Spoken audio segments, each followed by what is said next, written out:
최근 우리나라 연안과 바다를 중심으로 해상풍력 발전 사업이 빠르게 늘어나고 있습니다. 탄소 중립과 에너지 전환이라는 국가적 목표를 위해 꼭 필요한 사업이지만 한편으로는 바다를 삶의 터전으로 삼아온 어업인들에게 큰 영향을 주고 있습니다. 특히 조업구역 축소, 어장 훼손, 어획량 감소 같은 현실적인 피해는 대부분 어업인이 떠안고 있습니다. 그런데 지금까지의 해상풍력 이익공유 제도는 정작 가장 큰 영향을 받는 어업인을 충분히 보호하지 못했다는 지적이 계속돼 왔습니다. 해상풍력 발전이 어업인들에게 주는 피해는 단순히 조업이 불편해졌다는 수준이 아니라 생계산업 구조지역 공동체까지 흔드는 구조적 문제로 이어지고 있습니다. 해상풍력이 어업인에게 주는 피해, 무엇이 문제인가를 살펴보겠습니다. 1. 조업구역 상실, 바다를 잃는다는 의미. 전통 어장의 소멸, 어족 자원이 검증되지 않음, 이동 비용 증가라는 점입니다. 소형 연안 어선의 치명적 피해. 2. 어장 환경 파괴, 보이지 않는 장기 피해, 해저 생태계 훼손, 소음 진동 피해. 3. 어획량 감소와 소득 붕괴, 실제 현장의 변화, 불안정한 소득 구조, 연간 수입 예측 불가, 금융 신용도 하락으로 이어집니다. 4. 어구시설 파손 피해, 어구 설치 제한, 실제 손실 사례. 5. 안전사고 위험 증가, 항로 혼잡과 사고 위험, 구조지연 문제. 6. 보상제도의 구조적 한계, 피해 입증의 어려움, 일회성 보상의 함정. 7. 지역 공동체 붕괴, 어촌 공동화, 내부 갈등 심화, 찬성파 vs 반대파로 마을이 분열됩니다. 8. 심리적 정신적 피해. 종합하면 해상풍력 피해는 단순 환경 문제가 아닙니다. 직업 박탈, 세대 단절, 지역 소멸 위험으로 연결되는 구조적 문제입니다. 해상풍력 특별법 시행, 무엇이 달라지나?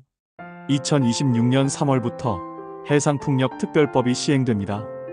이 법은 해상풍력 발전 과정에서 지역 주민들과 수익을 나누는 이익공유제를 제도화하는 내용을 담고 있습니다.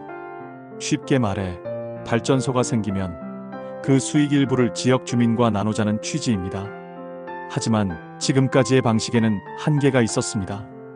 현재 제도는 발전소 주변에 거주하는 주민 중심으로 참여권이 주어집니다. 그 결과 조업권을 잃고 생계에 타격을 입은 어업인은 참여하지 못하고 상대적으로 피해가 적은 주민들이 혜택을 받는 구조가 만들어졌습니다.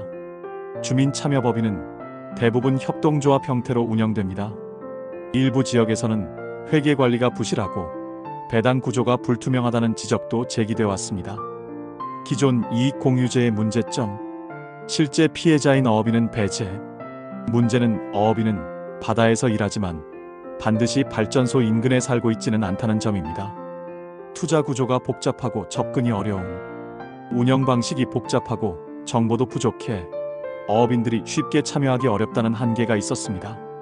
투명성 부족, 이는 제도에 대한 불신으로 이어졌습니다. 수협중앙회는 이런 문제를 해결하기 위해 새로운 이익공유 모델을 제시했습니다. 핵심은 어업인을 중심에 두자는 것입니다. 현재 어업인 1인당 투자 한도는 4천만 원입니다. 더 많은 수익 참여 기회를 보장하겠다는 의미입니다. 전체 주민 참여 금액 가운데 이는 법적으로 어업인의 참여를 보장하는 장치가 됩니다.